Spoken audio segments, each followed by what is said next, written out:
আমার প্রিয় স্টুডেন্ট ভাইরা, তোমরা কেমন আছো সবাই? আমি তোমাদের কাউসার ভাই, তোমাদেরকে স্বাগত জানাচ্ছি তোমাদের বাংলা প্রথম পত্রের কবিতাংশের আরো একটা মাস্টার ক্লাসে। আজকে তোমাদের খুব গুরুত্বপূর্ণ এবং আমার ধারণা তোমাদের পছন্দনীয় একটা কবিতা আমার পরিচয়, এটা নিয়ে আমরা কথা বলবো। আমার পরিচয় ব্যক্তিগতভাবে আমি যদি বলি, তোমাদের সিলেবাসের বহির্ভূত অথবা অন্তর্ভুক্ত তোমাদের বইয়ে যতগুলো কবিতা আছে তার মধ্যে আমার অন্যতম পছন্দের কবিতা। কেন? এটা শুরু করলেই আমি তোমাদের সাথে আস্তে আস্তে এই জিনিসগুলো বলবো।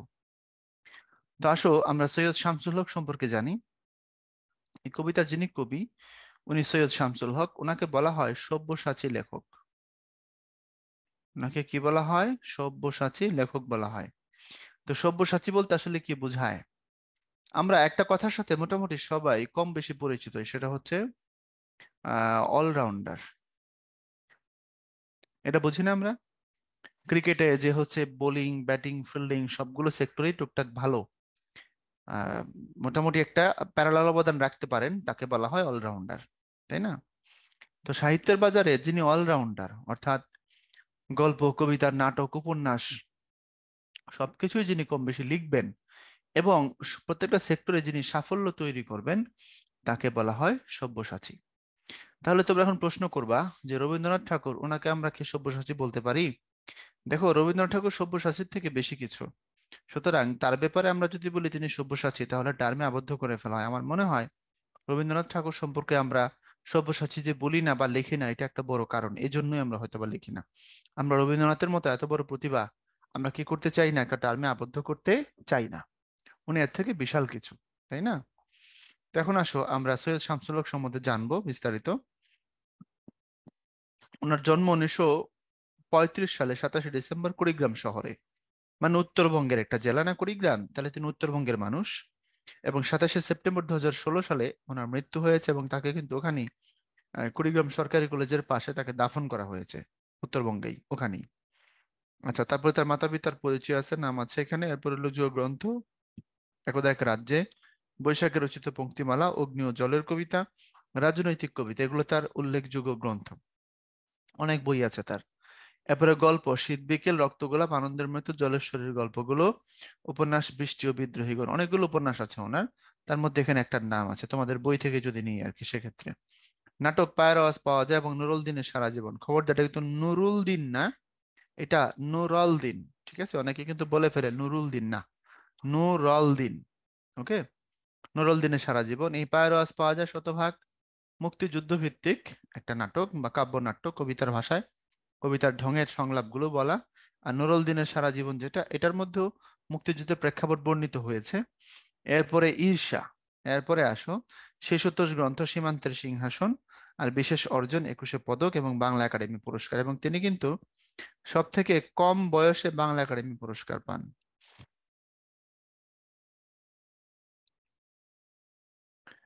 তিনি সব থেকে কম বয়সে এই পুরস্কার পান। আচ্ছা, এখন আসো আমরা যদি সামনের দিকে যাই, কবিতার মূল বক্তব্য নিয়ে যদি, কবিতা নিয়ে যদি কথা বলি, তাহলে এখান থেকে আমরা কি কি শিখতে পারি, এখান থেকে আমাদের কি কি শেখার আছে একটু খেয়াল করো, মনোযোগ দিও কিন্তু, হ্যাঁ। কবিতাটা কিন্তু কঠিন, অনেক অপরিচিত টার্ম এখানে ব্যবহার করা হয়েছে। আমাদের বাঙালি জাতির বয়স কত? আমরা বাঙালি জাতিকে একটা অনার্য জাতি বলি, তাই না? অর্থাৎ আমরা বলি যে আর্য প্লাস অনার্য, এই দুই জাতি মিলে একটা হাইব্রিড সংকর জাতি তৈরি হয়েছে, ওই জাতির নাম হচ্ছে বাঙালি। এর মধ্যে আর্যদের ব্লাড আমাদের মধ্যে খুব কম, যৎ সামান্যই, সেটা 5 or 4 or 3% বেশি হবে না। বাকি 95 or 96% ব্লাড আমাদের মধ্যে অনার্য জাতির। তো আর্যরা প্রকৃতপক্ষে একটা জাতি ছিল, অনার্যরা ছিল বহু। এখন ইউরাল পর্বতের পাদদেশ থেকে, সেটা হচ্ছে ইরান, আজারবাইজান, তুরস্কের একটা অংশ, জর্জিয়া, আর্মেনিয়া, ওই এলাকাটা ইউরাল পর্বতের রাশিয়ার উপর দিয়ে, ওখানকার একটা জাতি ছিল, লম্বা, ফর্সা, সুন্দর, নাকখারা। তোমাদেরকে বাংলা সেকেন্ড পেপারে শব্দের শ্রেণী বিভাগ যখন পড়াইছি, দেশি শব্দ পড়ানোর সময় ভাই এগুলো বলছি। ওই জাতিটা এখানে বসবাস করার জন্য আসছিল। আর ভারতীয় সাবকন্টিনেন্টে আগে থেকে কিছু জাতি ছিল। তারা কারা? তারা হচ্ছে অস্ট্রিক, দ্রাবিড়, কোল, ভিল, গারো, মুন্ডা, নেগ্রিটো, এরা। তো এই অনার্য বলতে অনেকগুলো জাতিকে বোঝায়। আর্য অনার্য মিলে লম্বা সময়ের সংকরায়নের ফলে একটা নতুন জাতি হয়েছে, ওই জাতির নাম হচ্ছে বাঙালি জাতি। এটা আমরা মোটামুটি সবাই জানি। তো এখন এই বাঙালি জাতির পরিচয় বা বাঙালি জাতির সত্তাগত দিক নিয়ে যদি আমরা কথা বলি, আমি যদি আমার পরিচয়কে যদি আনি, তাহলে আমি কি বলবো? তাহলে আমি বলবো, বাঙালি হিসেবে আমার যত কিছু গর্ব, যত কিছু আমার জন্য প্রাইড তৈরি করে, যত কিছু আমার জন্য অহংকার তৈরি করে, যত কিছু আমাকে শ্রেষ্ঠত্বের আসনে বসায়, যত কিছু আমাকে মর্যাদার আসনে আসীন করে, যত কিছু আমাকে সম্মানিত করে, সবকিছু ইকুয়াল টু আমি বাঙালি। বুঝতে পেরেছো? সেই কবিতার মধ্যে কবি কি করেছেন? কবি একদম শুরু থেকে শেষ পর্যন্ত আমাদের ইতিহাস থেকে, বাঙালির ইতিহাস যেখান থেকে শুরু হয়েছে লেখা, বাঙালিকে ইতিহাসের পাতায় যেখানে আমরা চাইলে সার্চ করে পেতে পারি, ওখান থেকে শুরু করে আজকের বর্তমান পর্যন্ত বাঙালির যে পথ চলা, এ পর্যন্ত উনি সমস্ত কিছু দেখাইছেন, দেখায় বলছেন ইকুয়াল টু এটা হচ্ছে বাঙালির পরিচয় এবং বাঙালির মানে কি বলে রূপরেখাগত যে পরিচয়টা, সেটা উনি বলছেন। কোথা থেকে আসছে বলো? বাঙালির পরিচয় শুরু হয়েছে চর্যাপদ থেকে। গভীর মনোযোগ দিবা কিন্তু, হ্যাঁ। বাঙালির পরিচয় শুরু হয়েছে কোথা থেকে? চর্যাপদ থেকে। কবিতাটা যেহেতু কঠিন, আমি কবিতার অনেকগুলো টার্ম তোমাদের আলোচনা করে দেব, দিয়ে তারপরে কোশ্চেনের দিকে যাব। চর্যাপদ কি? চর্যাপদ প্রকৃতপক্ষে একটা বই, একটা বইয়ের নাম। কিসের বই এটা? এটা মূলত একটা গানের বই। কেমন গানের বই? এটা একটা ধর্মীয় গানের বই। কোন ধর্মীয় গানের বই? এটা বৌদ্ধ ধর্মীয় গানের বই। বৌদ্ধদের মধ্যে দুইটা সম্প্রদায় ছিল, একটা হচ্ছে সহজিয়া সম্প্রদায়, মানে দুইটা বেসিক সম্প্রদায়ের মধ্যে একটা মহাযানী আর একটা নাম হচ্ছে সহজযানী। এই সহজযানীদেরই আরেক নাম হচ্ছে সহজিয়া। এই সহজিয়া সম্প্রদায় কি করেছিল? তাদের ধর্মীয় তত্ত্ব কথা হিসাবে, তাদের ধর্মীয় গুরুর নিগড় বাণীর প্রকাশ হিসাবে কিছু গান লিখেছিল। সেই গানগুলোর সংকলনই হচ্ছে চর্যাপদ। তোমরা ক্লাস 8-এ পড়ছো, কায়া তরু বড় পাঞ্চবি ডাল চঞ্চল চিয়ে পৈঠা কাল। মানে দেহ বা কায়াকে গাছের সাথে তুলনা করে বলা হয়েছে তার 5টা ডাল আছে, এবং এগুলো মনে বা চিত্তে কাল বা শত্রু হয়ে প্রবেশ করছে। অর্থাৎ গানে বলছে দেহ হচ্ছে গাছের মতো যার 5টা ডাল, এবং এগুলো মনে প্রবেশ করেছে শত্রু হয়ে, কাল হয়ে। এর অর্থ কি? এর অর্থ হচ্ছে এই দেহ গাছের মতো তো ঠিক আছে, বুঝলাম তুলনা। তো 5টা ডাল মানে হচ্ছে আমাদের পঞ্চ ইন্দ্রিয়। এই পঞ্চ ইন্দ্রিয় কি করে বলতো? এই পঞ্চ ইন্দ্রিয় আমাদেরকে পাপের পথে টানে। মানে আমাদের চোখ, নাক, কান, জিভ, চামড়া, তাই না? এই যে পঞ্চ ইন্দ্রিয় বলতে আমরা যাদেরকে বুঝি, অর্থাৎ কান 1, চোখ 2, নাক 3, মুখ বা জিভ 4, আর এই যে ত্বক, চামড়া, এই হচ্ছে পঞ্চ ইন্দ্রিয়। আমরা যখন রোজা রাখি, মুসলমানরা দেখো আমাদের ধর্মে বলা আছে সুবে সাদিক থেকে সূর্যাস্ত পর্যন্ত পানাহার এবং যাবতীয় ইন্দ্রিয় তৃপ্তি থেকে বিরত থাকার নাম সাওম। এই সাওম মানে তুমি খাওয়া দাওয়া বন্ধ রাখবা, ইন্দ্রিয় তৃপ্তি থেকেও বিরত থাকবা। মানে পঞ্চ ইন্দ্রিয় যেটা চাইবে তুমি সেটা করবে না, কারণ সাধারণত পঞ্চ ইন্দ্রিয় আমাদেরকে ভোগ বিলাস এবং আনন্দের পথে টানে। এই চর্যাপদ, এই বইটা লেখা হয়েছিল কত? এই 650 থেকে বাংলাদেশের প্রাচীন যুগ 1200 সাল পর্যন্ত এই বইটা লেখা হয়েছে। একজন দুজন মানুষ লিখেন নাই, 24 জন মানুষ মিলে এই বইটাকে লিখছে। মনে করো আমি লিখছি, আমি মারা যাওয়ার পরে আমার যে শিষ্য ছিল, আমার যে স্টুডেন্ট, ধর্মীয় ভাবে যার আমি হচ্ছে গুরু বা উস্তাদ, সে লিখছে। তো সে মারা যাওয়ার পরে আরেকজন লিখছে। এভাবে কালের পরম্পরায় 24 জন মিলে এই বইটাকে লিখেছেন। এবং এই বইটা আমরা যখন আবিষ্কার করেছি তখন আমরা দেখলাম এখানে 46.5 পদ ঠিকঠাক আছে, এবং আমরা বুঝলাম 51টা পদ এখানে ছিল। কেমনে বুঝলাম? সে কাহিনীগুলো খুব জটিল, বড় ক্লাসে এগুলো পড়ানো হয়। শুধু তোমাকে আমি শর্টকাটে বলি, যে মানুষগুলোর নাম পাওয়া গেছে তাদের নামের এগেনস্টে পদ পাওয়া গেছে। তো কেউ 2টা 3টা 5টা 11টা 13টা 8টা, লাস্টে কিছু মানুষ পাওয়া গেছে তাদের প্রতিজনের নামের পিছে একটা করে পদ আছে। ওই হিসাবে বের করা হয়েছে আর কি, যে তারাও একটা করে যদি লিখে থাকে তাহলে 46.5টা, আর যাদের নাম আছে পদ নাই, আবার কেউ কেউ আছে হচ্ছে তাদের নামে একাধিক পদ আছে, ওই হিসাবে বের করা হয়েছে 51টা। এটা বললামই তো বড় ক্লাসের পড়া, কারণ ভুসুকোপা একাই লিখছে, সরি কান্নপা একাই লিখছে 13টা পদ, ভুসুকোপা লিখছে 8টা। বুঝতে পারছো? এভাবে পদ আস্তে আস্তে কি করবে, কমতে থাকবে। তো সরহপা 4টা, লুইপা, শান্তিপা, সবরপা, এরা লিখবে 2টা করে। কুকুরিপা নামে একজন আছে 3টা লিখেছে, বাকি সবাই একটা করে লিখছে। ওই নামের এগেনস্টে পদ কাউন্ট করে এই সংখ্যাগুলো বের করা হয়েছে। তোমাদের এখন এগুলো লাগবে না, কিন্তু চর্যাপদ ছাড়া তুমি ওই কথাটা বুঝবা না কেন তিনি চর্যাপদের কথা বারবার বলছেন। ভাই তোমাকে বুঝাই দিচ্ছি, বুঝতে পারছো? পরীক্ষা হয়তো বা এত ডিপ কোশ্চেন আসবে না, কিন্তু এটা তোমার লাগবে ওই বাকি জিনিসগুলোকে হজম করার জন্য। এবার বুঝছো তো? পরীক্ষার জন্য সরাসরি লাগবে না, কিন্তু তুমি টোটাল পার্টটাকে, টোটাল লেসনটাকে গিলতে হলে, হজম করতে হলে এই লেসনগুলো, এই তথ্যগুলো তোমার লাগবে। কেন কবি বললেন আমি তো এসেছি চর্যাপদের অক্ষরগুলো থেকে, এটা আমার কি এমন গর্বের জিনিস। গর্বের জিনিস হলো, তো এই চর্যাপদ আমরা দেখলাম এই মানুষগুলো লিখেছেন, তার মধ্যে পদ আছে, পদগুলোর মধ্যে মূলত ধর্মের কথা। আমি তোমাদেরকে একটু আগে শুনাইলাম। এছাড়াও তখনকার সমাজ কেমন ছিল, কালচার কেমন ছিল, রীতিনীতি কেমন ছিল, মানুষের জীবনযাপন কেমন ছিল, এসব আমরা চর্যাপদের বই থেকে জানতে পারি। প্রাচীন যুগের বাঙালি সমাজের পরিচয়টা আমরা এখান থেকে পাই। এখন আমাদের বয়সকে চর্যাপদের বয়স থেকে ধরা হয়, এটা মনে হয় তোমরা জানো, যে বাঙালি জাতির বয়স কত, বলা হয় প্রায় 1200-1300 বছর, অর্থাৎ 1000 বছরের বাঙালি। আমরা কিন্তু আমাদেরকে হাজার হাজার বছরের বাঙালি বলি না, আমরা 1000 বছরের বাঙালি বলি। মানে আমাদের বয়সটা 1000 বছরের কিছু বেশি, 2000 বছর হয় না, প্লুরাল হাজার হাজার বছর বলার তেমন কোনো চান্স নাই। মানে ওই চর্যাপদের যেটা বয়স, আমার বাঙালিত্বের সেটা বয়স, কারণ চর্যাপদের মধ্যে বাংলা ভাষার ব্যবহার প্রথম পাওয়া গেছে। কত বড় গর্বের বিষয় এটা, আবার বুঝছো? চর্যাপদের মধ্যে যে বলছে কায়া তরু বড় পাঞ্চবি ডাল, এই যে ডাল এটা বাংলা। চঞ্চল চি এ পৈঠা কাল, এই কাল এটা হচ্ছে বাংলা। চঞ্চল মানে চঞ্চল, মানে সংস্কৃতের সাথে সম্পর্ক। কায়া তরু বড়, কায়া মানে দেহ বা শরীর, দেখছো কথাটা? তো এই বাংলা ভাষার ব্যবহার প্রথম চর্যাপদে পাওয়া গেছে। এটার মধ্যে আরো অন্যান্য ভাষাও আছে, হিন্দি আছে, উড়িষ্যার ভাষা আছে যেটা উড়িয়া বলে, আসামের ভাষা আছে যেটাকে অসমীয় বা আসামি ভাষা বলে, বাংলা ভাষা আছে। তবে গবেষকরা, বিশেষ করে doctor Mohammad Shahidullah, doctor Suniti Kumar, doctor Suniti কি বললে তোমার হচ্ছে সুকুমার সেন, উনারা বড় বড় গবেষকরা গবেষণা করে বের করছেন যে বাংলা ভাষার ব্যবহার চর্যাপদে সব থেকে বেশি। তো এটা আমাদের সম্পদ, এটার মালিকানা আমাদের। এবং এই চর্যাপদ দেখো এই সময় লেখা হয়েছে না, এরপর আর লেখা হয় নাই দীর্ঘদিন। এটা বন্ধ ছিল লেখা, 1200 সালের পর আর লেখা হয় নাই। পরে এটা আমরা নেপালের রাজদরবার থেকে, নেপালের রাজদরবারের রয়্যাল লাইব্রেরির নাম, ওটার নাম রয়্যাল লাইব্রেরি, ওখান থেকে ডক্টর হরপ্রসাদ শাস্ত্রী, একজন গবেষক, উনি 1907 সালে এটাকে আবিষ্কার করেন, নিয়ে আসেন। নিয়ে আসার পরে এটাকে 1916 সালে প্রকাশ করেন প্রথম কলকাতা থেকে। এরপরে চর্যাপদ নিয়ে আমরা জানতে পারি, গবেষণা করতে পারি, আস্তে আস্তে বাকি জিনিসগুলো গবেষক উদ্ধার করেছেন। তা আমার পরিচয়, আমার পথ চলা শুরু হয়েছে চর্যাপদ থেকে। এই জন্য দেখবো প্রথম দিকেই আছে আমি তো এসেছি চর্যাপদের অক্ষরগুলো থেকে, এবং শেষ দিকে এসে বলা হয়েছে আমার পরিচয় মানে আমি বাঙালির। আমার যে একটা বড় গর্বের জায়গা আছে মুক্তিযুদ্ধ, জয় বাংলা, বঙ্গবন্ধুর বজ্রকণ্ঠ, এগুলোকে স্বীকার করা হয়েছে শেষের দিকে। তাহলে শুরু হয়েছে কোথা থেকে? চর্যাপদ থেকে। আসা একদম বলতে বলতে কোন পর্যন্ত আসলাম? মুক্তিযুদ্ধ বা আমাদের যে গৌরব আছে বর্তমান সময়, আধুনিক সময়ে, ওই পর্যন্ত আসছি। সো চর্যাপদ থেকে শুরু করে মুক্তিযুদ্ধ পর্যন্ত আমাদের যে বাঙালি জাতির লম্বা পথ পরিক্রমা, এই সব কিছু ইকুয়াল টু আমার পরিচয়। এই সবকিছু ইকুয়াল টু আমি। এই সবকিছু মিলে আমি বাঙালি। এই সবকিছু মিলে আমার অস্তিত্ব। এই সবকিছু মিলে আমার শেকড়। তোমাদেরকে এবার কি ধরাইতে পারছি বিষয়টা? এখন আসো এখানে দেখো কি কি বলছে, মূল ভাবটার দিকে একটু তাকাও চোখ বড় বড় করে। বলছে আত্মমর্যাদা বোধ সম্পন্ন স্বাধীন সার্বভৌম এই বাংলাদেশ রাষ্ট্র এবং বাঙালি জাতিসত্তা প্রতিষ্ঠার পেছনে আছে এক সমৃদ্ধ ইতিহাস।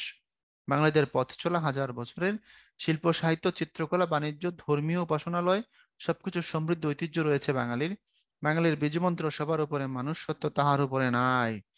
এই সাম্যের বোধ আর অন্যায়কে মেনে না নেওয়ার মানসিকতার পরিচয় পাওয়া যায় যুগে যুগে নানা আন্দোলন বিপ্লব বিদ্রোহে। এভাবে বিবর্তনের বাঁক ও আন্দোলনের ফসল স্বাধীন বাংলা। এরপরে আসো আমরা আগে বাড়ি। 13শত নদী সুধায় আমাকে কোথা থেকে তুমি এলে। মানে আমাদের যে বাঙালিত্ব, মানে বাংলাদেশ এবং ইন্ডিয়ার যে পশ্চিমবঙ্গ, সবটা মিলে তো বাংলা, ওখানেও বাঙালি এখানেও বাঙালি। আমাদের দৈহিক গঠন বা নৃতাত্ত্বিক পরিচয় তো সেম। ধর্মের দিক থেকে ওরা হিন্দু, আমরা মুসলমান, কিন্তু নৃতাত্ত্বিক পরিচয় মানে হচ্ছে আমাদের দৈহিক গঠন, দৈহিক বিকাশ। ইংরেজিতে নৃতত্ত্ব, ইংলিশে বলা হয় অ্যানথ্রোপোলজি, বাংলায় বলে নৃতত্ত্ব। নৃতত্ত্ব বা নৃবিজ্ঞান বললে বুঝবা মানুষের বংশ পরিচয়, দৈহিক গঠন কিভাবে তৈরি হয়েছে, তার যে বিকাশ, সেটার সায়েন্সকে বলা হয় নৃবিজ্ঞান বা অ্যানথ্রোপোলজি। ওকে? তো এই দুই বাংলা মিলে না আমরা বাঙালি, এই দুই বাংলা মিলে একসময় 1300 নদী ছিল, এখন আর অত নদী নাই। নদীগুলোর বেশিরভাগই মরে গেছে, নষ্ট হয়ে গেছে, তাই না? তো বলছে 13শত নদী সুধায় আমাকে, মানে আমাকে জিজ্ঞাসা করে কোথা থেকে তুমি এলে। তো শেষে বলছি সবার উপরে মানুষ হতো তাহার উপরে নাই। বাঙালি জাতি এটা বিশ্বাস করে। মধ্যযুগে একজন কবি ছিলেন, ওনার নাম হচ্ছে চণ্ডীদাস।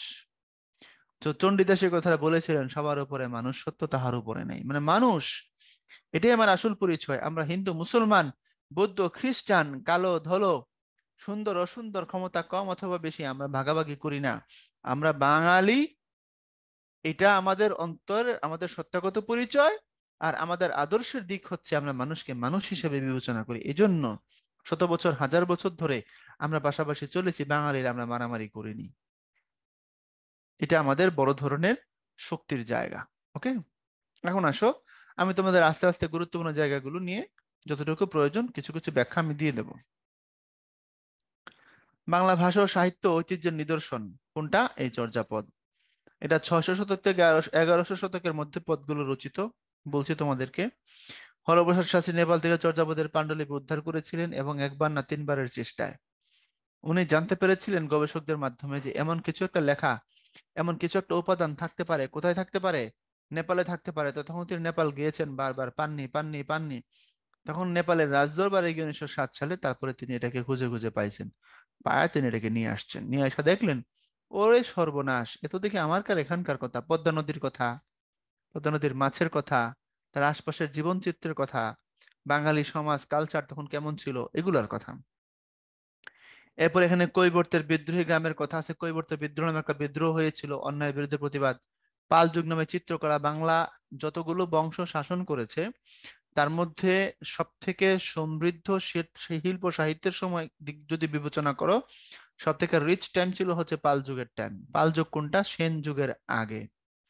বুঝতে পারছো? সেনদের আগে। সেনদের তো শেষ হয়ে গেল তোমার 1204 সালে বখতিয়ার খলজি যখন বাংলা বিজয় করলো। লক্ষণ সেনের আগে মধ্য দিয়ে শেষ হয়ে গেল। তো সেন বংশের আগে ছিল পাল যুগ। আরো সহজ করে যদি বলি, চর্যাপদ রচিত হয়েছে মূলত পাল যুগে। সেন যুগে রচিত হয়েছে, কিন্তু চর্যাপদের ম্যাক্সিমাম পদ রচিত হয়েছে পাল যুগে। এবার তো বুঝছো? এজন্য চর্যাপদকে বাংলাদেশের ইতিহাসের প্রেক্ষাপটে সাহিত্য এবং শিল্পকলা বা চিত্রকলার ক্ষেত্রে সব থেকে ভালো সময় বলে বিবেচনা করা হয়। এবং পাল রাজারা কিন্তু সবাই বৌদ্ধ ছিলেন, তোমরা এটা একটু জেনে রাখো, পরীক্ষাটা আসতে পারে। এই যে মহিপাল বা দেবপাল, যত পালদের নাম আমরা শুনি, ফেনীতে একটা জায়গা আছে মহিপাল, তাই না? তো যত পালদের নাম আমরা শুনি এরা কিন্তু বৌদ্ধ ছিল, হিন্দু না। আর বরেন্দ্র ভূমের সোনা মসজিদের কথা উল্লেখ করা আছে। বরেন্দ্র ভূম কোনটা? বাংলাদেশের চাপাই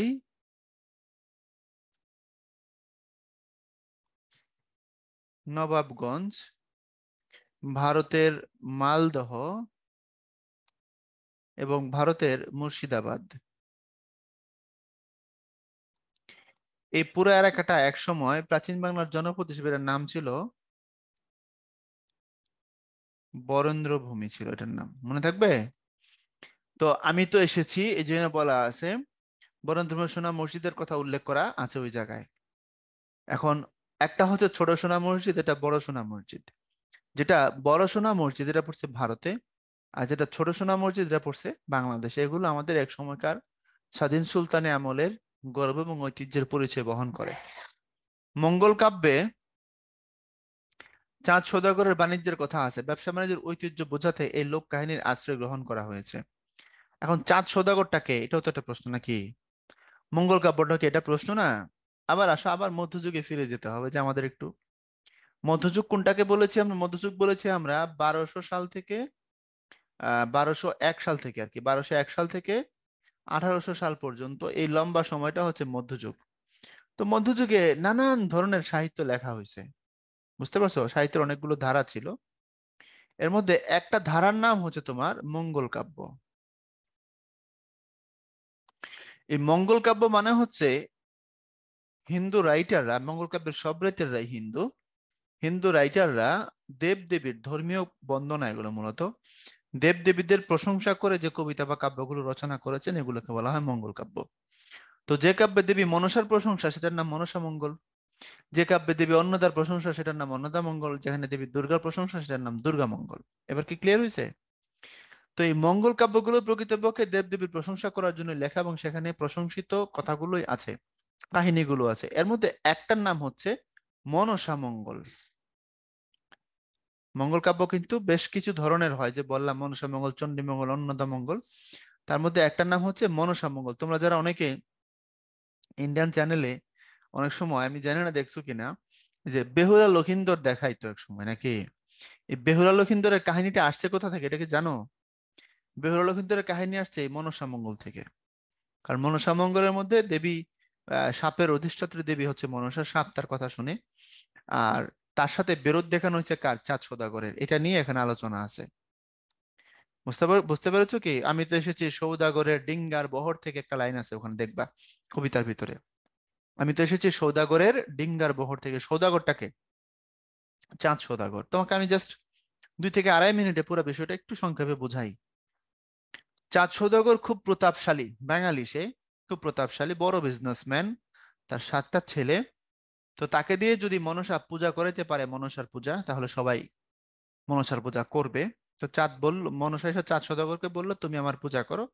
চাঁদ বলল যে না, আমি শিবের পূজা করি, তোমার পূজা করব না। এখন শিবের পূজা যেহেতু করি, আমি তোমার পূজা করব না, দ্যাটস ইট। মনসা বলছে যে আমি আমাকে তোমার দ্বারা আমার পূজা আমি করাই ছাড়বো, কিন্তু চাঁদ পূজা করবে না। এখন চাঁদকে শিক্ষা দেওয়ার জন্য চাঁদ সওদাগরের ছেলেরা বিয়ে করে, আর বাসর ঘরে গিয়েই মানে নতুন জামাইদেরকে চাঁদ সওদাগরের ছেলেগুলোকে মনসার সাপ দিয়ে কাটায় মেরে ফেলে। এইভাবে তার 6টা ছেলে মারা গেছে, 6টা ছেলের বউ বিধবা হয়েছে। তারপরও চাঁদ সওদাগর মনসার পূজা করবে না, এক কথায় অনর, সে শিবের পূজা করে, ওটাই করবে। এবার ছোট ছেলের নাম লক্ষিন্দর, ওর বিয়ে হবে। একটা সুন্দর ছেলে মেয়ে বের করা হলো তার জন্য, ওই মেয়ের নাম হচ্ছে বেহুলা। তো এখন একটু কথা এখানে একটু যোগ করি। চাঁদ সওদাগরের খালি 6 ছেলেকেই মারে নাই, তার যে ডিঙার বহর ছিল, বড় বড় নৌকার বিজনেস, সে তো সওদাগর মানে বিজনেসম্যান। তার সপ্তডিঙা মধুকর 7টা বড় বড় নৌকা, বাণিজ্য জাহাজের মতো নৌকা ডুবাই দিয়েছে মনসা। তারপরও চাঁদ কি করবে না? তার পূজা করবে না। যাই হোক, লম্বা কাহিনী। তো এরপরে যেটা হলো, মনসা তারপরে চাঁদের পিছনে লেগে আছে। এখন চাঁদ বলছে যেহেতু আমার ছেলেগুলাকে এই সাপ দিয়ে কাইটা মেরে ফেলায়, তাহলে ছোট ছেলে লক্ষিন্দর বিয়ে করলে আমি এমন ঘর বানাবো, তার বাসর ঘর হবে এমন যেখানে সাপ ঢুকতে পারবে না। তো ওই রকম করে লোহার বাসর ঘর বানাইছে। এবার যে মিস্ত্রি বানায়, তাকে গিয়ে মনসা বলছে, স্বপ্নে দেখাইছে যে তুমি যদি ওখানে সাপ ঢুকবার মতো রাস্তা না রাখো, একদম তোমাকে সাপ দিয়ে কাটায় বংশ নির্বংশ করে ফেলাবো। কারণ তোমরা আবার প্রশ্ন করে না ভাইয়া, লোহার দিয়ে যদি বাসর ঘর বানায়, তার মধ্যে অক্সিজেন গেছে কোন দিক দিয়া? আরে ভাই, তুমি সাহিত্যের মজাটা নাও, নাকি অক্সিজেন নিয়ে খুঁজো না, সায়েন্স ঢোকাই দিও না। আমার জোকস মনে পড়ে গেল। টিচার পড়াচ্ছে স্টুডেন্টকে, জল পড়ে পাতা নড়ে, অর্থাৎ উপর থেকে নিচের দিকে পড়ে আর কি, জল পড়ে পাতা নড়ে। ওয়াও, কি সুন্দর সাহিত্য রস। স্টুডেন্ট বলতেছে স্যার, উপর থেকে নিচে পড়ে, এর মানে এখানটা গ্র্যাভিটির ব্যাপার আছে স্যার। তো টিচার বলতেছে বাবু রে, তুমি সাহিত্য রসটা নাও। স্টুডেন্ট বলতেছে স্যার, আপনি গ্র্যাভিটিটা দেখেন। মানে একজন গ্র্যাভিটি দেখে, একজন সাহিত্য রস দেখায়। তো তোমাদের বলি তোমরা অক্সিজেন নিয়ে ভাইবো না, ঠিক আছে? কোথা থেকে অক্সিজেন যাইতো? তো বড় ঘর বানানো হলো। এখন মিস্ত্রিকে বললো তুমি যদি ছিদ্র না রাখো, কাইটা মেরে ফেলাবো, শেষ। তো মিস্ত্রি কি জীবন দিবে নাকি? সে কি করলো, একদিকে ছিদ্র রাখলো, এবং যথারীতি বেহুলা লক্ষিন্দরের বিয়ে হয়ে গেল বাসর ঘরে। সাপ ঢুকলো, তারা যখন একসময় ঘুমাচ্ছিল, তখন সাপ উঠে লক্ষিন্দরকে কামড় দেয় এবং লক্ষিন্দর মারা যায়। এখন বেহুলা তো অন্যান্য ওই বাড়ির অন্যান্য বউদের মতো না, সে মেনে নিবে না। সে বলছে আমি সতী নারী, আমার পতি কেন বাসর ঘরেই মরবে। সে প্রতিবাদ করে এবং স্বামীর এই মরা দেহ নিয়ে স্বর্গে যায়। একসময় মরা দেহ পচে গেলে শুধু হাড্ডিগুলো থাকে। স্বর্গে গিয়ে দেবতাদের রাজা ইন্দ্রকে খুশি করে, ইন্দ্রের কাছে অনুরোধ করে, সে রাজি করে। এখন ইন্দ্র বলে যে ঠিক আছে, এখানে কথা আছে। এখন মনসা যদি বলে, মনসার কিছু কথা সেটাও শোনো। তো মনসা বলছে যে তুমি তোমার স্বামীর জীবন, ভাসুরদের জীবন সবকিছু তুমি ফিরে পাবা, তবে তোমার শ্বশুরের নৌকা সপ্তদিকে মধুকর তুমি ফিরে পাবা, বিনিময়ে খালি তোমার শ্বশুরকে দিয়ে আমার একটু পূজা করাইতে হবে। লক্ষিন্দরের স্ত্রী মনসা কি বলে, বেহুলা, সে বলছে ঠিক আছে, এটা হবে, অসুবিধা নাই। তখন নিজের স্বামীর জীবন ফিরিয়ে নিয়ে আসে, 6 ভাসুরের জীবন ফিরিয়ে নিয়ে আসে।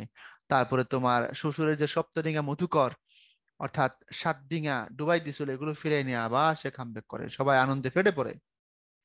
কিন্তু যখনই বেহুলা শ্বশুরকে বলছে যে আপনাকে একটু মনসার পূজা দিতে হবে, চাঁদ সওদাগর বলছে না, আমি পূজা দেব না।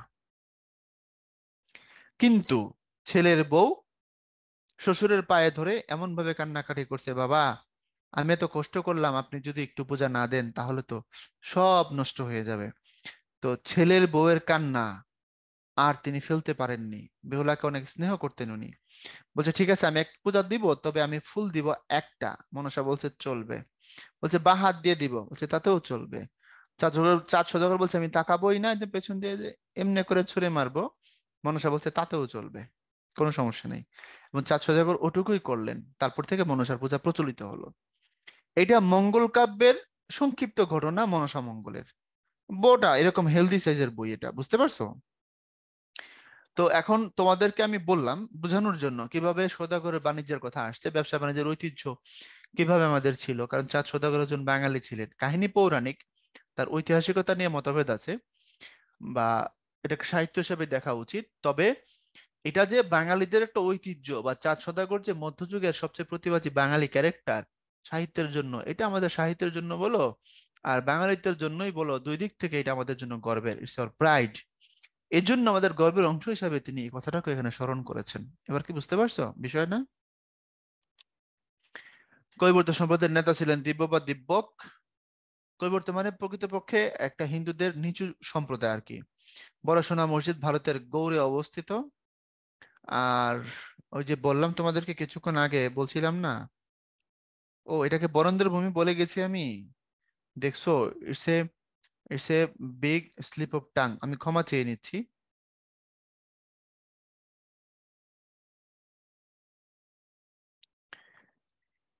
আহ চাঁপাইনবাবগঞ্জ, তারপর মুর্শিদাবাদ, মালদহ, এটার নাম হলো গৌড়। আর যেটা বর্তমানের ইয়ে কি বলে, তোমার রাজশাহী অঞ্চল, এটার নাম হচ্ছে তোমার বরেন্দ্র। মনে থাকবে? তাহলে চাঁপাইনবাবগঞ্জ, মালদহ, মুর্শিদাবাদ, এটা নাম হচ্ছে, বর্তমান নাম কি, বর্তমান নাম হচ্ছে চাঁপাইনবাবগঞ্জ, মালদহ, মুর্শিদাবাদ। তখন এটাকে গৌড় অঞ্চল বলা হতো, কারণ প্রাচীন বাংলায় কিছু জনপদ ছিল, যেমন তোমার পুন্ড্র, যেটার মূল কেন্দ্র ছিল বগুড়ার মহাস্থানগড়। তারপরে বরেন্দ্র রাজশাহী অঞ্চল। তারপরে গৌড়, এই যে চাঁপাইনবাবগঞ্জ, মুর্শিদাবাদ, মালদহ, এই অঞ্চলটা। বঙ্গ, বৃহত্তর ঢাকা, ঢাকা, ফরিদপুর, মানিকগঞ্জ তার আশপাশটা। তারপরে চন্দ্রদ্বীপ বা বাকেরগঞ্জ বা বাকলা, এটা হচ্ছে তোমার বরিশাল অঞ্চলটা। তারপরে তোমার সমতট মানে হচ্ছে কুমিল্লা, নোয়াখালী, এই অঞ্চলটা। হরিকেল মানে হচ্ছে তোমার বৃহত্তর সিলেট এবং চট্টগ্রাম, পাহাড়ি যে অঞ্চলটা সেটাকে বলা হয়তো হরিকেল।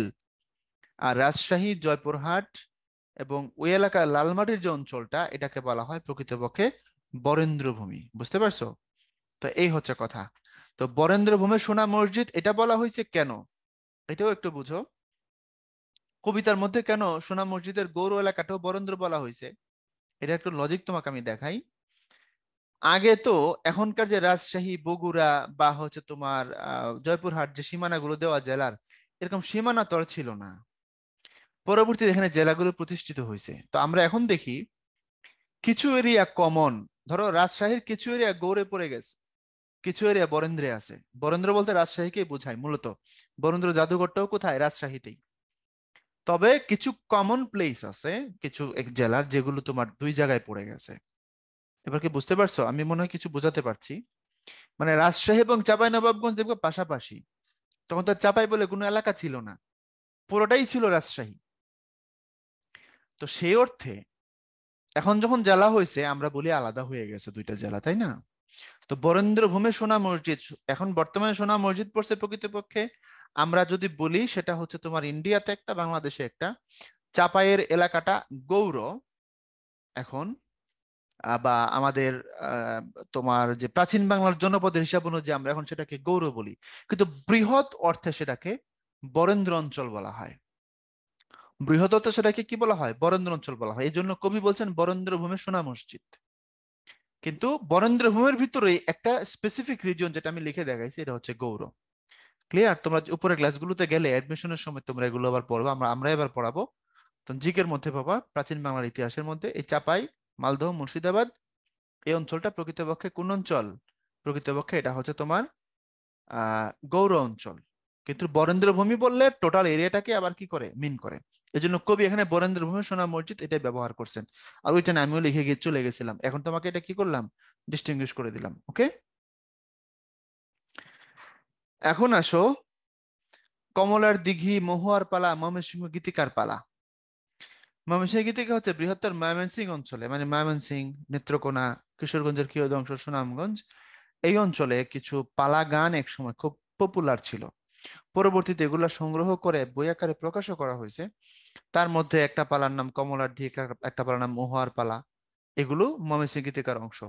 এই মহুয়ার পালার একটা অংশ, যেটা মহুয়া আর কি, এই মহুয়া ইন্টারে গেলে দেখবা আছে, একটু তোমার অল্প একটু দেওয়া আছে ইন্টারের বইয়ে, বাংলা বইয়ে।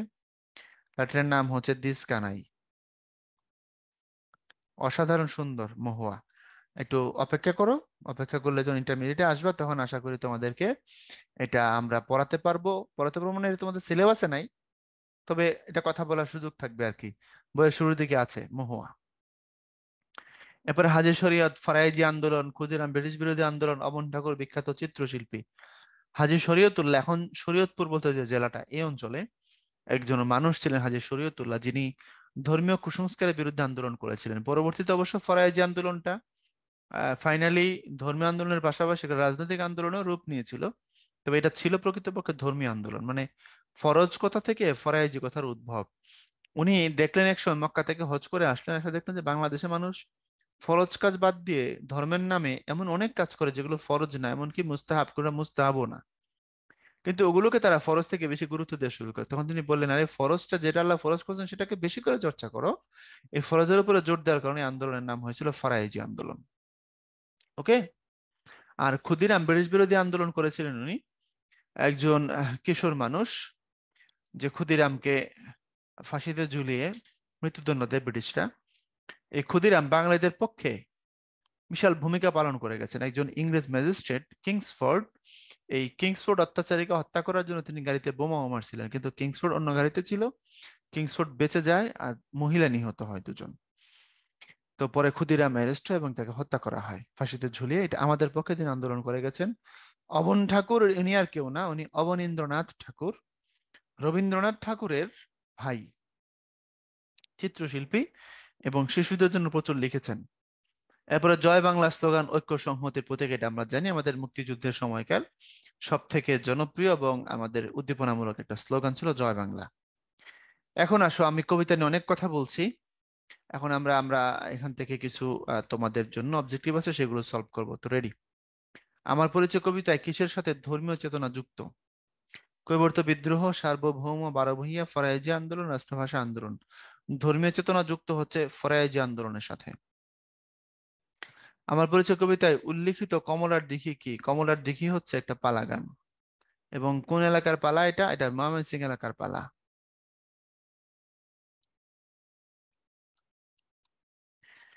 তারপরে হচ্ছে তোমার বৃষ্টি ও বিদ্রোহীগণ, সৈয়দ শামসুল হকের কোন ধরনের রচনা? এটা হচ্ছে উপন্যাস।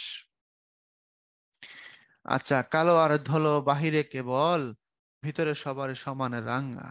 এটা সত্যেন্দ্রনাথ দত্তের মানুষ জাতি কবিতার লাইন। তোমরা পড়তে পারো চাইলে গুগল করে, অসাধারণ সুন্দর কবিতা এটা।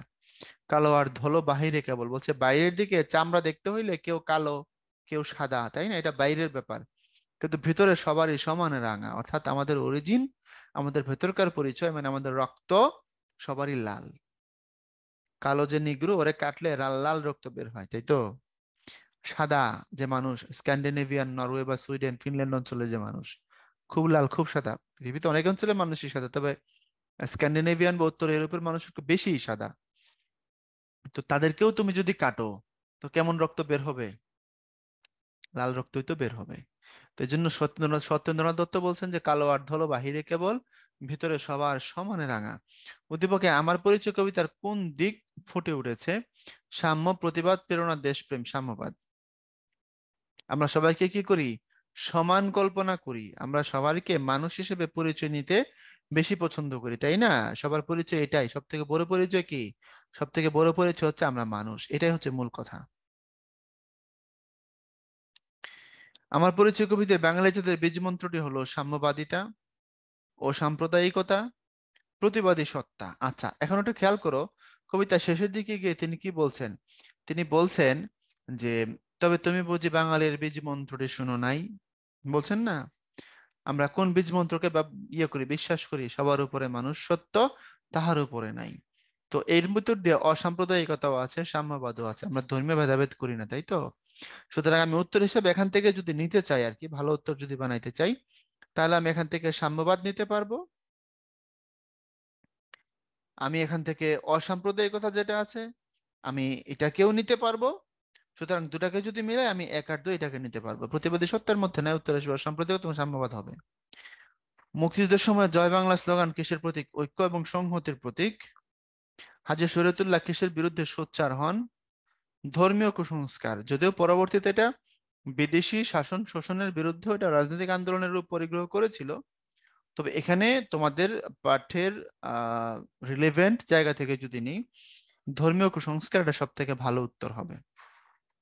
ফরাইজি আন্দোলনের নেতা কে ছিলেন? হাজী শরীয়তুল্লাহ। পরে ওনার মৃত্যুর পরে অবশ্য দুদু মিয়া ওনার ছেলে নেতৃত্ব দেন। এভাবে আস্তে আস্তে এটার ধারাবাহিকতা থাকে, কিন্তু একসময় সেটা আস্তে আস্তে স্থিমিত হয়ে পড়ে। আচ্ছা, তাহলে ফরাইজি আন্দোলনের নেতা কে ছিলেন? হাজী শরীয়ত। হাজী শরীয়ত মানে হাজী শরীয়ত উল্লাহ, ওনার নামটা মূলত হাজী শরীয়ত উল্লাহ। একসাথে আছি একসাথে বাঁচি এ চরণে কি প্রকাশ পেয়েছে? ঐক্য, প্রতিবাদ, অসাম্প্রদায়িকতা, সাম্যবাদ। ঐক্য। একসাথে আছি একসাথে বাঁচি একটু বুঝো। পৃথিবীতে বহু জাতি আছে যাদের নিজেদের মধ্যে মারামারি হানাহানি আছে, দল বিদল আছে, উপদল আছে, গৃহযুদ্ধ আছে। যেমন ধরো রুয়ান্ডা, রুয়ান্ডাতে দুইটা জাতি আছে, হুতু আর টুতসি, তারা অনেক দিন ধরে মারামারি করতেছে, হুতাই কোনো কাম নাই, কেউ কারো সহ্য করতে পারে না। এখন আমরা বাঙালিরাও তো দুইটা ধর্মে বিভক্ত, ধরলাম একটা আমরা মুসলমান, তারা হিন্দু। এখন আমরা কিন্তু দীর্ঘদিন পাশাপাশি এই ভূখণ্ডে বসবাস করছি, আমরা কিন্তু ধর্মীয়ভাবে আমাদের মধ্যে দাঙ্গা হয়েছে, ঝামেলা হয়েছে না, সেটা আমরা বলি না, তবে সেগুলো নেহাত কিছু নির্বোধ মানুষের কাজ। কিন্তু আমাদের প্রকৃত যে বাঙালিত্ব সেটা কি নষ্ট হয়েছে? এটাই বলছে কবি, বলছেন একসাথে আছি একসাথে বাঁচি এ চরণে কি প্রকাশ পেয়েছে? আছি বাঁচি দিয়ে ঐক্য প্রকাশ পেয়েছে। যেমন আমরা একসাথে আছি ঠিক একসাথেই আমরা বাঁচি। চর্যাপদের পাণ্ডুলিপি কোথা থেকে উদ্ধার করা হয়েছিল? তোমাকে বলেছিলাম নেপাল থেকে। নেপালের রাজদরবারের একটা লাইব্রেরি আছে, নাম কি? নাম হচ্ছে রয়্যাল লাইব্রেরি, এবং সেটা 1907 সালের ঘটনা, ওখান থেকে আমরা আবিষ্কার করি। আমার পরিচয় কবিতায় বাঙালির বীজমন্ত্র বলতে কি বোঝানো হয়েছে? বাঙালির ঐতিহ্য গৌরব, বাঙালির মূল চেতনা, বাঙালির সংস্কৃতি ঐতিহ্য, বাঙালির প্রতিবাদী চেতনা। একটু খেয়াল করো। তবে তুমি বুঝি বাঙালির সে বীজ মন্ত্রটি শুনো নাই, সবার উপরে মানুষ সত্য তাহার উপরে নাই। এই যে কথাটা বলা হয়েছে, এটাই তো তোমার বীজ মন্ত্র। তবে তুমি বুঝি বাঙালির বীজ মন্ত্রটি শুনো নাই, সবার উপরে মানুষ সত্য তাহার উপরে নাই। এটা দিয়ে বুঝাইছে কি? আমাদের যে মূল প্রেরণা শক্তি, যেটার দ্বারা আমরা কি থাকতে পারি, এক থাকতে পারি, আমরা ইউনাইটেড থাকতে পারি, আমরা আমাদের বাঙালিত্বকে ধারণ করে আছি, সেটা বাঙালির মূল প্রেরণার জায়গা। তারপরে আসো, কবি সৈয়দ শামসুল হক কোন শহরে জন্মগ্রহণ করেন? উত্তর হবে কুড়িগ্রাম শহর, উত্তরবঙ্গের কুড়িগ্রাম। এবং উনি মারা গেছেন, ওনাকে দাফনও করা হয়েছে কিন্তু ওখানে, এটাও লিখে দিই। ওনার দাফন, এটা তো জন্ম, ওনার দাফন ওখানেই কুড়িগ্রাম শহরে। এক কলেজ আছে কুড়িগ্রাম সরকারি কলেজ, ওই সরকারি কলেজের পাশে ওনার দাফন হয়েছে। বরেন্দ্র ভূমির সোনা মসজিদ কোথায় অবস্থিত? নাটোর, ঈশ্বরদী, সিরাজগঞ্জ, চাঁপাইনবাবগঞ্জ। চাঁপাইনবাবগঞ্জ। 16 সালের প্রশ্ন আসছে, এই জন্য তোমাকে বললাম যে বৃহত্তরতে পুরো এলাকাটাই বরেন্দ্র ভূমি বলা হয়। আর আমাদের যে বাংলাদেশের সব থেকে প্রাচীন জাদুঘর, যেটা পুরাতন জাদুঘর, বরেন্দ্র জাদুঘর, ওটা কিন্তু রাজশাহীতে, মাথায় রেখো। আর রাজশাহী চাপায় অলমোস্ট সেমই ধরা হয়। তবে আমার প্রাচীন বাংলার একটা জনপদ হিসেবে গৌড়, যে জনপদটা আছে, এটাকে ভাই তোমাদেরকে যে কালেকশনটা দিয়ে আসছি গৌড়, ওটাও চাঁপাইনবাবগঞ্জ, ভারতের মুর্শিদাবাদ এবং মালদহ, এটাকে ধরে গৌড় বলা হয়। আচ্ছা, তারপরে হচ্ছে তোমার বাংলা সাহিত্যের আদি নিদর্শন কোনটি? আদি নিদর্শন হচ্ছে তোমার চর্যাপদ, এগুলো আমাদের বাংলা সাহিত্যের জিনিস। শ্রীকৃষ্ণ কীর্তন বা বৈষ্ণব পদ্মা বলে দুটো একই ক্যাটাগরি সাহিত্য। এগুলোর মধ্যে রাধা এবং কৃষ্ণের কাহিনী বর্ণিত হয়েছে বৈষ্ণব পদ্মা এবং শ্রীকৃষ্ণ কীর্তনে। আর অন্নদামঙ্গল কাব্য এক ধরনের মঙ্গল কাব্য। ওই যে বললাম দেবদেবীর প্রশংসা নিয়ে যে কাব্যটা হয়। এরপর তিতুমির কত সালে শহীদ হন? 1831 সাল। নারিকেল বাড়িয়া পশ্চিমবঙ্গের বারাসাতের, সম্ভবত বারাসাত জেলায় এটা। বারাসাতের কোথায়? অথবা 24 পরগনা অথবা বারাসাতে হওয়ার কথা, হ্যাঁ বারাসাত হওয়ার সম্ভাবনা খুব বেশি। ওখানে একটা জায়গা আছে, নাম হচ্ছে নারিকেল বাড়িয়া।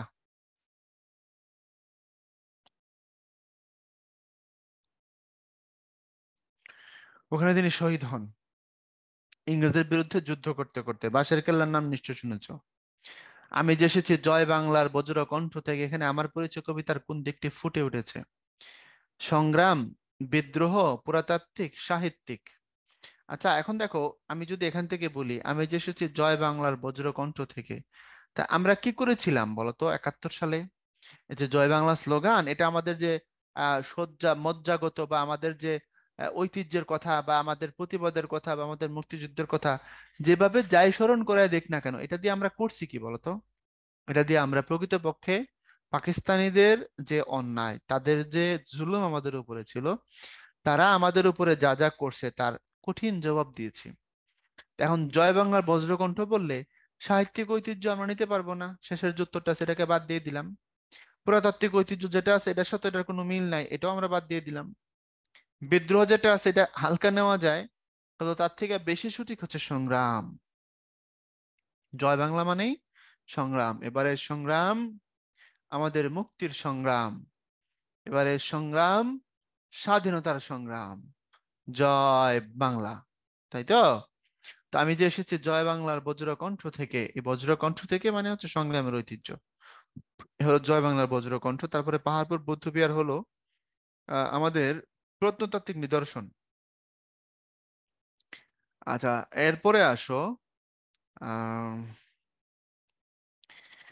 উদ্দীপক আমার পরিচয় কবিতার বাঙালি নেতার ঘোষিত স্লোগান হচ্ছে, আচ্ছা উদ্দীপকটা কি?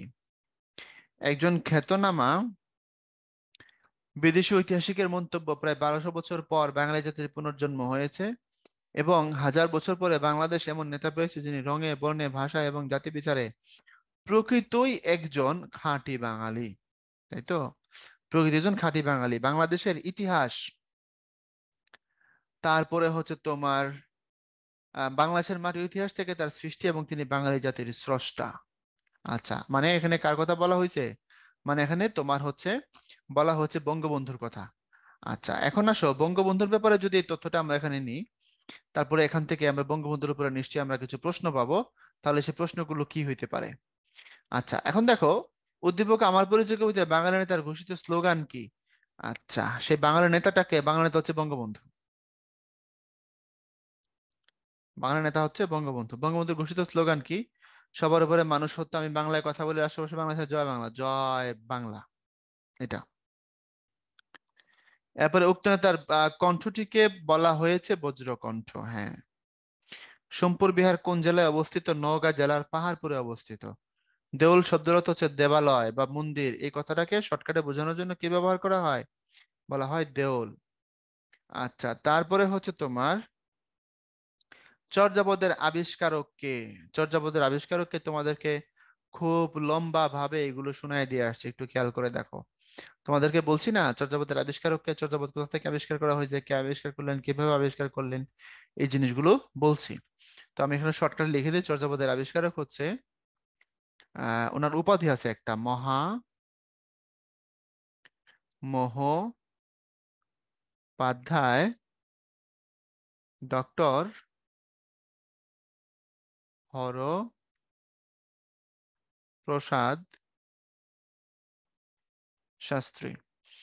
বাংলাদেশের শিল্পকলা আন্দোলনের পথিকৃৎ কে? জয়নুল আবেদিন।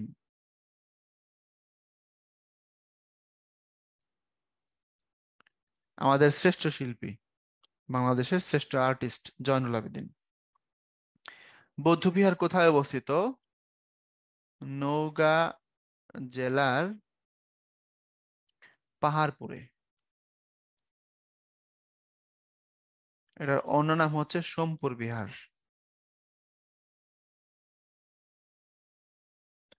মানে এই কবিতার প্রেক্ষাপটে আর কি, কিন্তু বৌদ্ধ বিহার কিন্তু এছাড়াও বাংলাদেশে আছে।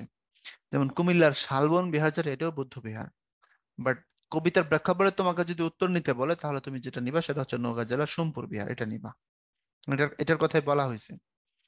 বৃষ্টি ও বিদ্রোহীগণ সৈয়দ শামসুল হকের কোন ধরনের রচনা? এটা উপন্যাস। মহুয়ার পালা কি?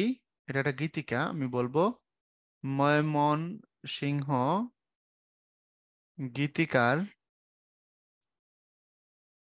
একটা পালা গান মূলত এটা, হ্যাঁ। সৈয়দ শামসুল হক কার বিদ্রোহী গ্রাম থেকে এসেছেন? কৈবর্তের বিদ্রোহী গ্রামের কথা বলা হয়েছে এখানে। পার্বত্য কীর্তির আবিষ্কারককে? এটা 1779 সাল। 1779 সালে একজন বিখ্যাত মানুষ আছেন, তিনি কিন্তু বাঙালি না, আমাদের দেশের কেউ না। 1700 না, আমি দুঃখিত, এটা হবে 1879 সাল। 1879 সালে একজন বিখ্যাত মানুষ, উনি আবার বলছে উনি কিন্তু কি নন, বাঙালি নন। 1879 সালে, বাংলা লিখলে ভেজালগুলো হয়, আমার ইংলিশে লিখলে সমস্যা নাই। ওনার নাম হচ্ছে আলেকজান্ডার কানিংহাম। আলেকজান্ডার কানিংহাম এটাকে আবিষ্কার করেন। ক্ষুদিরাম বসু কাকে হত্যা করতে চেয়েছিলেন? একজন ইংরেজ ম্যাজিস্ট্রেট।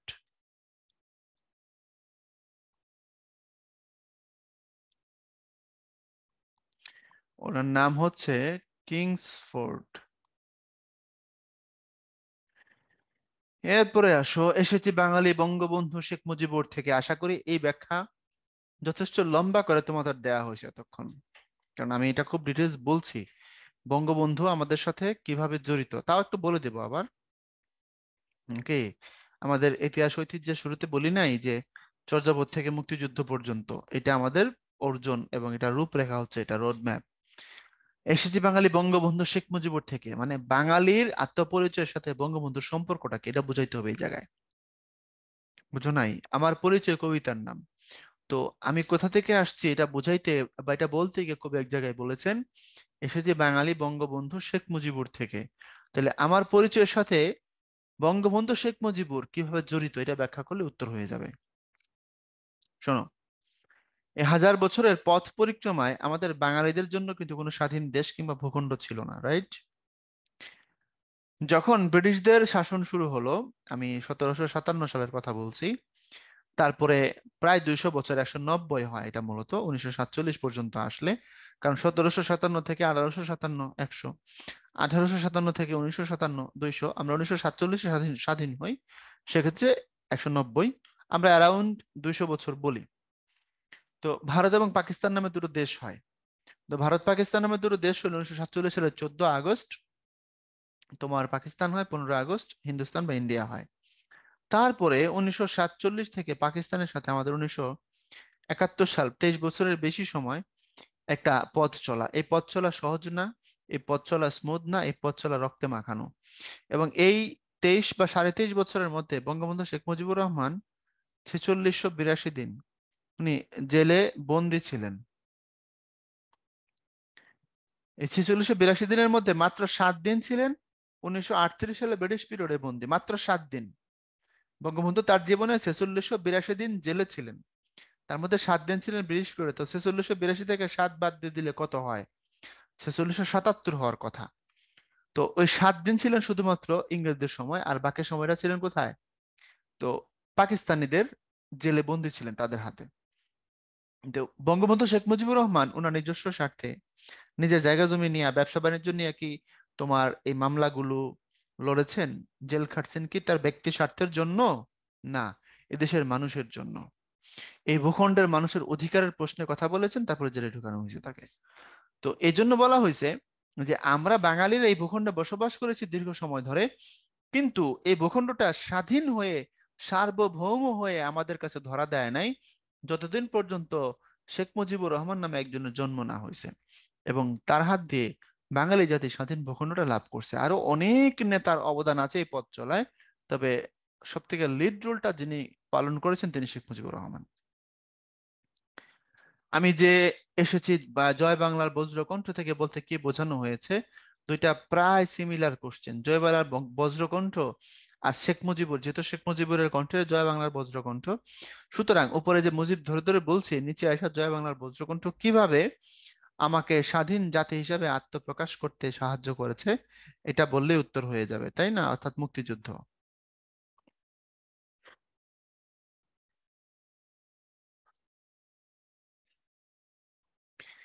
এরপরে আসো, সামনের দিকে যাই। আমি তো এসেছি কমলার দিকে মহুয়ার পালা থেকে। এ কথার দ্বারা কবি কি বোঝাতে চেয়েছেন? কমলার দিকে আর মহুয়ার পালা হচ্ছে বাঙালির লোক সাহিত্যের ঐতিহ্য।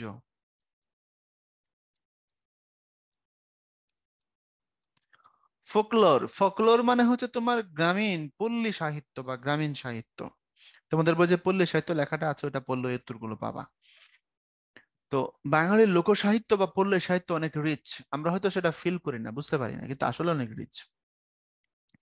বাতাসের সমুদ্রে ডুবে থেকেও আমরা যেমন বুঝতে পারি না বাতাসের সাগরে ডুবে আছি, ঠিক আমরা বুঝতে পারি না আমাদের পল্লীতে আমাদের গ্রামে কত উঁচু মানের সাহিত্য রয়েছে। বুঝতে পেরেছো? তো আমার অস্তিত্বের প্রশ্নের সাথে, আমার পরিচয়ের সাথে, আমার আজকের আত্মপরিচয় এবং আত্মবিকাশের সাথে এই কমলার দিকে মহুয়ার পালা বা এই জাতীয় যত লোক সাহিত্য আছে এগুলোর ঐতিহ্য অঙ্গাঙ্গিভাবে জড়িত। এগুলো আমার গর্বের অংশ। এসেছে আমার পেছনে হাজার চরণ চিহ্ন ফেলে বুঝিয়ে লেখো, এর অর্থ হচ্ছে বাঙালি জাতির প্রায় ১৫০০ বছরের পথ চলায় নানান ঘটনা চড়ায় উতরায় বিবর্তন পরিবর্তন, গ্রহণ বর্জন অর্জন, দুঃখ বেদনা ক্লেশ, বোঝা গেছে, হারানো জয় ক্লান্তি অনেক কিছু ভিতর দিয়ে আমি হাজার চরণ চিহ্ন ফেলে এই ধুলোমাটি গায়ে মেখে আজকের বাঙালি হিসেবে আত্মপ্রকাশ করেছে। অর্থাৎ বাঙালি জাতির দীর্ঘ সংগ্রামের পথ পরিক্রমা বোঝানোর জন্য এই কথা বলা হয়েছে। কৈবর্তের বিদ্রোহী গ্রাম বলতে কি বোঝায়? কৈবর্তের বিদ্রোহী গ্রাম মানে হচ্ছে এটা পালদের সময় যারা পাল্লা যারা যখন শাসন করতো তখন কৈবর্তরা তাদের বিরুদ্ধে বিদ্রোহ করেছিল। তো কৈবর্তদের মতো একটা সাধারণ নিম্ন বা খুব সিম্পল সম্প্রদায়ের মানুষও বাঙালিরা এরা যে প্রতিবাদ করতে জানে, তারা যে অন্যায়ের প্রতিবাদ করতে জানে, তারা যে মেনে নেয় না বাঙালির ইতিহাস ঐতিহ্যের সাথে যে তোমার হচ্ছে সংগ্রাম এবং মেনে না নেওয়া বিদ্রোহের মেসেজ জড়িত আছে, এটা বোঝানো হয়েছে এটা দিয়ে। সার্বভৌম বারো ভূঁইয়া বলতে কি বোঝায়? যখন সম্রাট আকবর শাসন করতেন, আমি সহজে বুঝাই দিচ্ছি তোমাকে সময়টা কত, সেটা হচ্ছে 1556 থেকে 1605। এটা হচ্ছে সম্রাট আকবরের শাসন। এই সময়টায় বাংলা অঞ্চলে যারা শাসন করত তাদেরকে বলা হয় বারো ভূঁইয়া। এদের সংখ্যা 12 না বেশি, প্রায় 20-22 জনের মতো। ভূঁইয়া শব্দের অর্থ হচ্ছে জমির মালিক বা ভূমির মালিক। তো এই 12 ভূঁইয়ারা স্বাধীন ছিল। সম্রাট আকবর তাদেরকে দমন করে বাংলা দখল করার জন্য কয়েকবার চেষ্টা করতে পারে নাই। ওই যে ইসা খা মুসা খা, তারপর চাঁদ রায় কেদার রায়, এই যে এনারা একত্রিত হয়ে আকবরের আক্রমণকে ফিরিয়ে দিত। ইসা খার রাজধানী বা শাসন কেন্দ্র ছিল এই যে সোনারগাঁ। তোমরা সোনারগাঁ জাদুঘরে যাও না, তার পাশে যে পানামনগর দেখো না, ওই এরিয়াটা ছিল ইসাকার শাসন কেন্দ্রের রাজধানী, অথবা ক্যাপিটাল ছিল তখন। তো এই বাংলা অঞ্চলে যশোর পাবনা ঢাকা সোনারগাঁ এই অঞ্চলে জমিদাররা তখন শাসন করত। তারা সার্বভৌম কেন ছিল বলা হয়েছে? কারণ পাশে ভারতে এত বড় মুঘল সাম্রাজ্য ছিল, মুঘলদেরকে বৃদ্ধাঙ্গুলি দেখায় তাদের সাথে চ্যালেঞ্জ করে ট্যাকল দিয়ে 12 ভূঁইয়ারা বাঙালি ছিল এবং তারা শাসন চালায় গেছে, এটাই বলা হয়েছে। তো এটা আমার ইতিহাস ঐতিহ্যের অংশ, আমার জন্য প্রাইড। একসাথে আছি একসাথে বাঁচি বলতে কবি কি বুঝিয়েছেন? আমাদের অসাম্প্রদায়িক চেতনা, যে চেতনা আমাদেরকে কি করে এক সুতায় গেঁথে রেখেছে, যার ফলে আমরা বাঙালিরা বাঙালি হতে গর্ববোধ করে আনন্দিত বোধ করি, সেই চেতনা অসাম্প্রদায়িকতা। বাঙালি জাতির বীজ মন্ত্র বলতে কি বোঝায়? অর্থাৎ বাঙালি জাতির অনুপ্রেরণা, বাঙালি জাতির আদর্শ, বাঙালি জাতির বিশ্বাস এবং আইডিওলজি, ওই যে সবার উপরে মানুষ সত্য, তাহার উপরে নাই। আজ একসাথে আছি একসাথে বাঁচি একসাথে থাকবোই, সব বিভেদের রেখা মুছে দিয়ে সাম্যের ছবি আঁকবই, এরই হচ্ছে সেই কথা। এরপরে সৃজনশীল। আমার ধারণা আমরা এত আলোচনা করছি, সৃজনশীল এখন তোমার কাছে সহজ লাগারই কথা। হিন্দু মুসলিম বৌদ্ধ খ্রিস্টান অবান্তর আজ এ প্রশ্ন, আমরা সবাই বাঙালি বাংলা মায়ের সন্তান, একথায় অগ্রগণ্য। আমাদের পরিচয় ধর্মে নয় কর্মে পরিচয় পাই, আমরা সবাই মানুষ, এটাই আমাদের শেষ পরিচয়। উদ্দীপকটি আমার পরিচয় কবিতার কোন দিকটির সাথে সম্পর্কযুক্ত ব্যাখ্যা করো? সাম্যবাদ, অসাম্প্রদায়িকতা, সাম্য, কি বলবো, কিভাবে কোন দিক দিয়ে বলবো বলো? হিন্দু মুসলিম বৌদ্ধ খ্রিস্টান অবান্তর আজ এ প্রশ্ন, আমরা সবাই বাঙালি বাংলা মায়ের সন্তান, একথায় অগ্রগণ্য। আমাদের পরিচয় ধর্মে না কর্মে পাই, আমরা সবাই মানুষ, এটা আমাদের শেষ পরিচয়। সুতরাং বাঙালি জাতির মজুদপুরটি আমার পরিচয় কবিতার কোন দিকটির সাথে সম্পর্কযুক্ত? তাহলে বাঙালির অসাম্প্রদায়িক এবং ঐক্য সংহতির চেতনা, তাই না? বাঙালির অসাম্প্রদায়িক ও ঐক্য বা সংহতির চেতনার সাথে এটা হচ্ছে সম্পর্কযুক্ত। তারপরে তুমি ব্যাখ্যা করবা কিভাবে ব্যাখ্যা করবা? আজকে যা যা বলছি এগুলো দিয়ে ব্যাখ্যা করবা। বাঙালির দীর্ঘ পথে বাঙালি কিভাবে কিভাবে কোন আইডিওলজিকে বুকে ধারণ করে, কোন বিশ্বাসকে নিজের মধ্যে নিয়ে আজ পর্যন্ত এসেছে।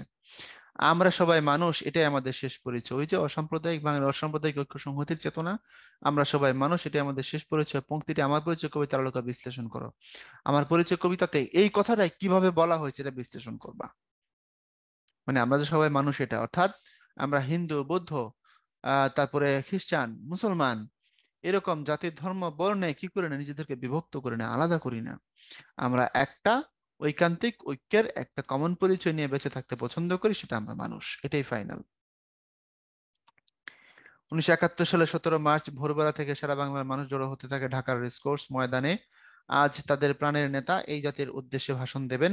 দুপুর হতে না হতে কানায় কানায় পূর্ণ হয়ে যায় ঢাকার হৃদয় মাঠখানি।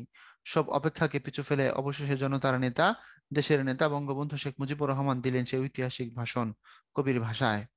কে রোধে তার বজ্র কণ্ঠবাণী, গণসূর্যের মঞ্চ কাঁপিয়ে কবি শোনালেন তার অমর কবিতা খানি। এবারের সংগ্রাম মুক্তির সংগ্রাম, এবারের সংগ্রাম স্বাধীনতার সংগ্রাম। এখানে একটু ভুল আছে, কথাটা মূলত হবে এবারের সংগ্রাম, এখানে একটা আমাদের আছে, যেহেতু বঙ্গবন্ধুর কোটেশন নিলে হুবহু নিতে হবে। এবারের সংগ্রাম আমাদের মুক্তির সংগ্রাম, পরের বার আর আমাদের নাই, এবারের সংগ্রাম স্বাধীনতার সংগ্রাম। তাহলে কথাটা হচ্ছে এরকম, এবারের সংগ্রাম আমাদের মুক্তির সংগ্রাম, এবারের সংগ্রাম স্বাধীনতার সংগ্রাম। উদ্দীপকের সাথে আমার পরিচয় কবিতাটি কোন দিক দিয়ে সাদৃশ্যপূর্ণ ব্যাখ্যা করো। বাঙালির প্রতিবাদ, অন্যায়ের বিরুদ্ধে বাঙালির যে হাত তুলে ধরা, এই যে কৈবর্তের বিদ্রোহ, হাজী শরীয়তুল্লাহর যে আন্দোলন, ফরাজি আন্দোলন, তো একসময় রাজনৈতিক আন্দোলনই হয়ে গেছিল, কবিতা যুদ্ধ, সেটা বলা নেই। তো এই যে বাঙালি প্রতিবাদ করতে জানে, বাঙালি অন্যায়কে মেনে নেয় না, বাঙালিকে তুমি যা বলো বাঙালি তাই শুনবে, অত বোকা বাঙালি নয়। সুতরাং আমার পরিচয় কবিতার কোন দিক দিয়ে সাদৃশ্যপূর্ণ? প্রতিবাদী চেতনার দিক থেকে সাদৃশ্যপূর্ণ। উদ্দীপকটি আমার পরিচয় কবিতার একটা খণ্ডচিত্র মাত্র, উক্তির সাথে তুমি কি একমত? হ্যাঁ, কারণ এখানে উদ্দীপকে বলা আছে শুধু প্রতিবাদের কথা, আর আমার পরিচয় কবিতাতে কি বলা আছে? ওখানে বলা আছে ইতিহাস, ওখানে বলা আছে ঐতিহ্য, ওখানে বলা আছে আমাদের সাহিত্য, ওখানে বলা আছে আমাদের ধর্মীয় চেতনার কথা, ওখানে বলা আছে আমাদের সাংস্কৃতিক ভিত্তি বুনিয়াদের কথা। সুতরাং আমার পরিচয়ে একটা সাইড হচ্ছে প্রতিবাদ। বুঝতে পারছো কথা? অনেকগুলো কথার মধ্যে একটা কি? প্রতিবাদ। তো এখানে উদ্দীপকে একটা কথা প্রতিবাদ, আর আমার পরিচয় এটা অনেক ব্যাপক, অনেক বিস্তৃত। সেগুলো মানে আস্তে আস্তে বলবা, তাহলে দেখবে একটা স্ট্যান্ডার্ড অ্যান্সার হয়ে যাবে। এবং আমরা আরেকটা দেখবো, বাঙালির ঐতিহ্য হাজার বছরের, চিত্রকলা, নাট্যকলা, তারপর সঙ্গীত কলা ইত্যাদিতে বাংলা সংস্কৃতি সমৃদ্ধ। বিদ্রোহে বাঙালির ইতিহাস বীরত্বপূর্ণ, কর্ম নৈপুণ্যে বাঙালি দক্ষ, সম্পদে ভূমি ভরপুর। আমি বাংলার সন্তান, বাংলার ঐতিহ্যই আমার পরিচয়, বাংলা সংস্কৃতি আমি লালন করি মনে প্রাণে। উদ্দীপকের সাথে কোন বিষয়ে আমার পরিচয় কবিতার সাদৃশ্য আছে ব্যাখ্যা করো। বাংলার ঐতিহ্যই আমার পরিচয় উদ্দীপকের আলোকে উক্তিটির যথার্থতা নিরূপণ করে। এখন উদ্দীপকে কি বলা হয়েছে বলো? বাঙালির ঐতিহ্য হাজার বছরের। আচ্ছা, বাঙালির ঐতিহ্যের মধ্যে চিত্রকলা, নাট্যকলা, সঙ্গীত, এছাড়া আমাদের সংস্কৃতিও সমৃদ্ধ। আর বিদ্রোহের মধ্যে আমাদের বীরত্ব আছে, কর্মনৈপুণ্য আমাদের দক্ষতা আছে, সম্পদে এই ভূমিটা ভরপুর। আর আমি বাংলার সন্তান, বাংলার ঐতিহ্য আমার পরিচয়, বাংলার সংস্কৃতি আমি লালন করি মনে প্রাণে। উদ্দীপকের সাথে এই বিষয়ে আমার পরিচয় কবিতার সাদৃশ্য কোথায় ব্যাখ্যা করো। কেন আমার পরিচয় উদ্দীপকে যা যা বলা হয়েছে, আমাদের ইতিহাস ঐতিহ্যের কথাগুলো, আমাদের চিত্রকলার কথাগুলো, কবিতার ভিতরেও তো এই কথাগুলো আছে, তাই না? কবিতাতেও আমাদের ইতিহাসের কথা আছে, আমাদের চিত্রকলা পাল যুগের কথা আছে, তারপরে হচ্ছে তোমার পালা গান বা সাহিত্য, এটাকে তুমি যে দিক থেকে ধরো না কেন, এর কথাটা আছে। তারপরে আমাদের ইতিহাস, বীরত্বের যে কথা, অর্থাৎ ক্ষুদিরাম, আমি ক্ষুদিরামই লিখে দেই, ক্ষুদিরাম কিংবা তোমার হচ্ছে কৈবর্তের বিদ্রোহ, কিংবা ধরো তোমার আহ বাঁশের কেল্লা, যেটা তিতুমির, হাজী শরীয়ত তিতুমিরের কথা আছে না, তিতুমির। সুতরাং তুমি যদি বিদ্রোহের কথা বলো, বীরত্বের কথা বলো, এখানেও তা আছে। সুতরাং উদ্দীপকে যা যা আছে কবিতা তো তাইতেই আছে, সাদৃশ্য দেখায় দিবা ব্যাস। বাংলার ঐতিহ্যই আমার পরিচয় উদ্দীপকের আলোকে উক্তির যথার্থতা নিরূপণ করা। বাংলার ঐতিহ্যই আমার পরিচয়, বাংলার মধ্যে যত ট্র্যাডিশন আছে সবকিছু মিলেই তো আমি, তো আমার ঐতিহ্যের মধ্যে তো সব কিছু আছে, তাই না? আমার বীরত্বের, আমার গর্বের, আমার অহংকারের, আমার সত্তার সমস্ত কিছু আমাদের ঐতিহ্যের মধ্যে, আমাদের যে ট্র্যাডিশন আছে তার মধ্যে আছে। অর্থাৎ আমার ভিতরে যা যা দেখানো হয়েছে কবিতার শুরু থেকে শেষ পর্যন্ত সবগুলো আমার ঐতিহ্য। ঐতিহ্য মানে কি? ইতিহাসের পাতায় ঠাঁই পাওয়া এমন জিনিস যেটাকে আমরা গর্বের সাথে স্মরণ করতে পছন্দ করি, এমন জিনিসকে ট্রেডিশন বা ঐতিহ্য বলা হয়। তো কবিতার মধ্যে যা যা বর্ণনা করা হয়েছে সবগুলো তো এরকমই ইতিহাসের পাতায় ঠাঁই পাওয়া জিনিস, যেগুলোকে আমরা কি করি, চর্চা করতে, যেগুলোর দ্বারা পরিচিত হতে আমরা পছন্দ করি। সুতরাং বাংলার ঐতিহ্যময় পরিচয় উদ্দীপকের আলোকে এই উক্তির যথার্থতা বা হুবহু মিলে যাবে। ওকে, তারপরে হচ্ছে আমরা একদম শেষ প্রান্তে আসছি। তোমরা সবাই ভালো থাকবা, সবার সাথে আবার কথা হবে, আমার জন্য দোয়া করবা, তোমাদের জন্য দোয়া, শুভকামনা, আল্লাহ হাফেজ।